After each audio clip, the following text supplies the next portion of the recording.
The Impulse is a small form-factor gaming PC from Aftershock, a company who specialise in custom gaming PCs in Singapore who recently came to Australia. In this review, we'll check out the gaming performance, overclocking, thermals, and basically everything else too.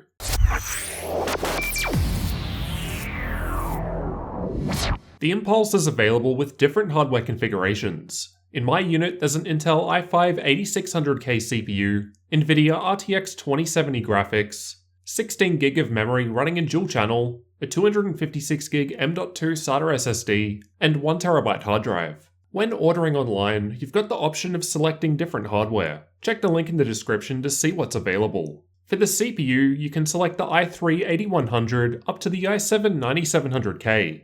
For the graphics, you can go from the 1050 Ti all the way up to a 2080 Ti, while memory can go up to 32GB in the two available memory slots. You've also got the option of picking between a H310 or Z370 board. So if you're going for a K CPU and plan on overclocking, make sure you pick the Z370 board upgrade too. They seem to be using the Colink Rocket Mini ITX case here. It's made of aluminium and has a brushed finish on all panels. Aftershock are also offering custom paint jobs though if you want something other than the default silver.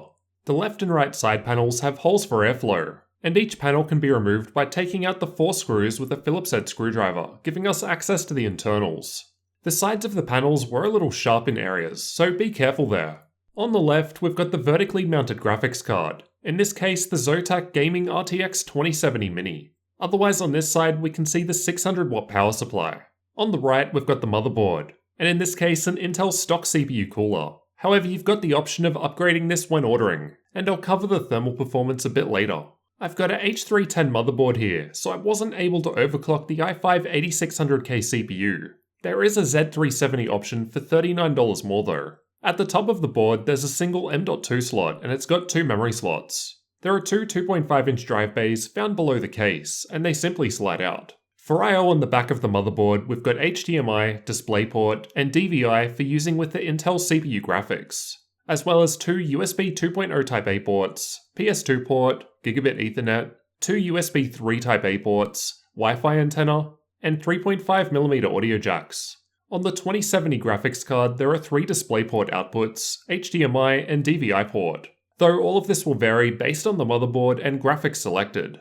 On the front, there are 2 USB 3 Type-A ports, along with the power button just above, which lights up white while running. The white lighting matched the Zotac graphics card in this particular build, which can be seen through the left side panel. Underneath, there are just 4 sticky rubber feet, while the top of the case is just smooth brushed metal.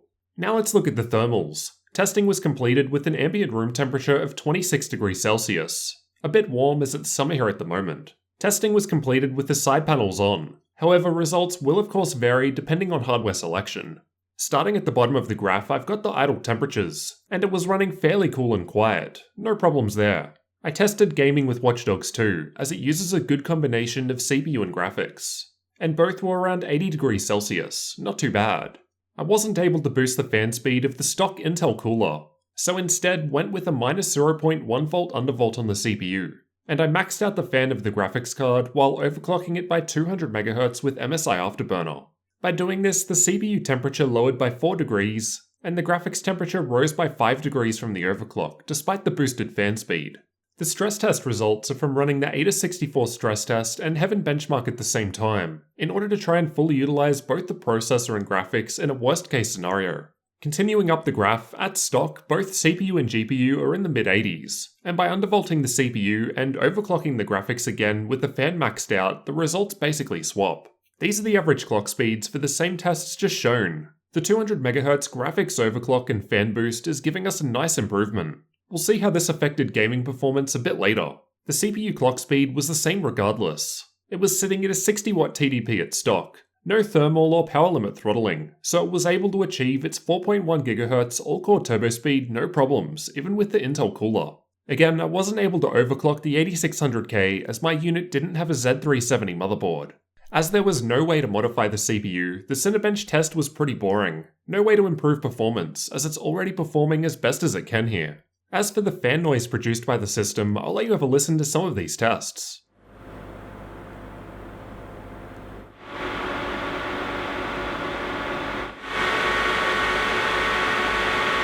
At idle, it was still audible. The fans of the Zotac 2070 don't seem to stop when not doing anything. Under stress test, with the fans at stock, it gets fairly loud, similar to while gaming. With the graphics card fans maxed out now, it's quite loud. And again, I wasn't able to boost the CPU fan speed. While gaming, I did notice that the case felt fairly warm to the touch. So I pulled out the thermal camera and had a quick look. It was getting close to 50 degrees Celsius in some parts, so fairly warm. But realistically, not an issue. It's not like you'll be leaning on it or anything. The only exhaust is a single 80mm fan up the top. Overall, despite the Intel CPU cooler, it performed perfectly fine with no thermal throttling with this hardware combination. However, if you're looking at picking a higher tier CPU, I'd recommend going for the cooler upgrade as well. By default, Thermal Grizzly Cryonaut thermal paste is used, which is great. And you've got the option of upgrading to Conductonaut if you're after liquid metal, which may honestly be required in such a small build if you go for the 9700K. The CPU and graphics have access to their own fresh air through either side of the case, though it's worth noting that there is no dust filtering in the case. I've also measured the total system power draw from the wall. At idle, we're looking at around 50 watts, then 263 watts with the AIDA64 stress test and Heaven benchmark running. This rises by around 30 watts once we overclock the graphics. I didn't show it here, but we could drop by around 20 watts with the minus 0.1 volt CPU undervolt, which as we saw earlier also improved CPU temperature. Finally, let's get into some gaming benchmarks. I've tested these games at stock settings, as that's probably how most people will use the PC. Don't worry, we'll look at overclocking after.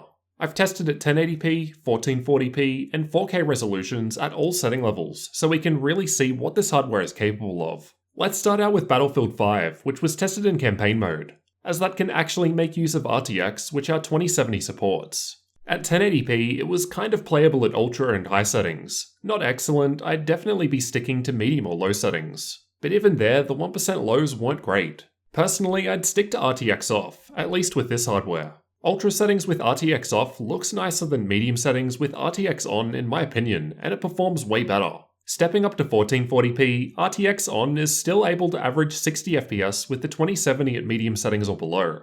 But again, same deal, looks nicer at ultra with it off and performs better.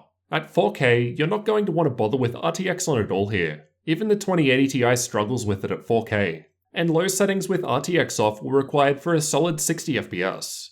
Fortnite was tested using the replay feature, and as a well-optimized game, at 1080p we were getting very high frame rates even with the settings maxed out at Epic, no problems at all. At 1440p, the frame rates are still excellent, with over 100 FPS achievable with max settings. At 4K, 60 FPS was still possible with high settings, while stepping down further was still able to maintain well above 100 FPS. Far Cry 5 was tested with the built-in benchmark, and at 1080p it was performing quite well, over 100 FPS at ultra settings with decent 1% lows. At 1440p, the results are still quite respectable, still above 80 FPS even at ultra settings, with the 1% low, again, not too far behind the averages. 4K really drops the performance in this test, with 60 FPS averages no longer possible even with low settings. CSGO was tested with the Euletical benchmark, and as usual, on modern hardware we get very high frame rates in this test, with over 300 FPS possible even with all settings at maximum. At 1440p, 300 FPS was still almost possible with all settings maxed out, though fairly good 1% low improvements at the lower settings, which is likely what you'd be using playing competitively anyway.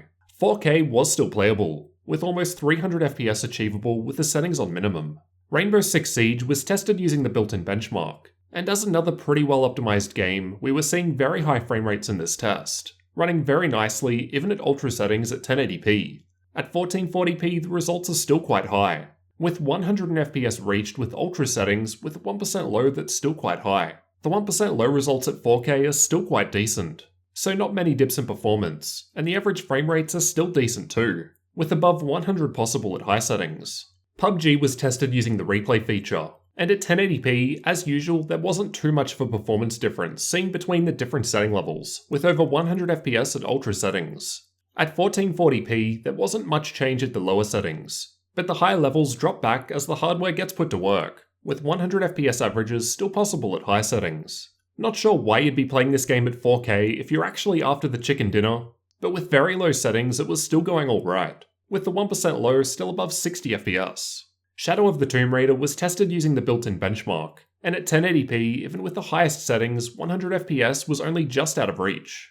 At 1440p, highest settings still scored over 60 FPS, with 100 now possible at low settings. And then finally at 4K, lowest settings were required to maintain above 60 FPS averages in this test. I've also got some Dota 2 results at 1080p. Keep in mind that I tested using an intensive replay that doesn't represent actual gameplay. It's a worst case scenario so that I can compare the results with other machines. I did play a quick game with the settings maxed out though, and I was able to average around 120 FPS there. We're seeing pretty nice performance from the i5 8600K CPU and RTX 2070 graphics at both 1080p and even 1440p with good settings. While some less demanding games are capable of running at 4K on this hardware, I don't generally consider the 2070 a 4K graphics card, so I'd suggest going for something higher if you're after 4K. As mentioned before, it was possible to improve performance by overclocking the graphics, so let's take a look at how these settings helped out. I did also undervolt the CPU, though as we saw earlier this had no practical effect to the performance as there was no throttling. I've retested Far Cry 5, and we can see that there is an improvement to the frame rates with the overclocks applied. I've only tested ultra settings at all 3 resolutions, and at 1080p there was just a 1% improvement to average FPS. At 1440p there was a larger 7% improvement to average FPS and a 4% improvement to 1% low. And then finally at 4K there was a larger 10% improvement to both average frame rates and the 1% low. Performance improves at higher resolutions as the CPU becomes less of a factor. And as shown here, we can get some nice boosts. I've used Crystal Diskmark to test the storage, and my 256GB M.2 SATA SSD was performing fairly, and the 1TB 5400 RPM hard drive was perhaps a little above average. Although results will vary based on the hardware you select. You can go up to a 1TB M.2 NVMe SSD and 2TB 2.5-inch SSHD. For up-to-date pricing, check the links in the description, as prices will change over time. At the time of recording, here in Australia with these specs, it's going for around 2,400 Australian dollars. Before all my international viewers say that's too high, again this is in Australian dollars. Stuff here not only costs more, but we also have a 10% tax on top of everything too. Without our tax and after conversion, it's around $1,500 US. The Aftershock Impulse has quite a lot of different hardware selection available. The Colink Rocket case is nice and small and in my opinion looks great. Although smaller sizes always come at the cost of having limited cooling options. An AIO liquid cooler, for example, is not possible here. This machine is definitely prioritizing the amount of physical space that it takes up at the expense of other options such as cooling. However, with the decent specs I had here, it wasn't thermal throttling, though this did mean it needed to run with the fan somewhat louder than I'd like. But you would likely see better results going with the cooler upgrade and liquid metal option. Let me know what you guys thought about the Impulse from Aftershock down in the comments. And if you're new here, get subscribed for future tech videos like this one.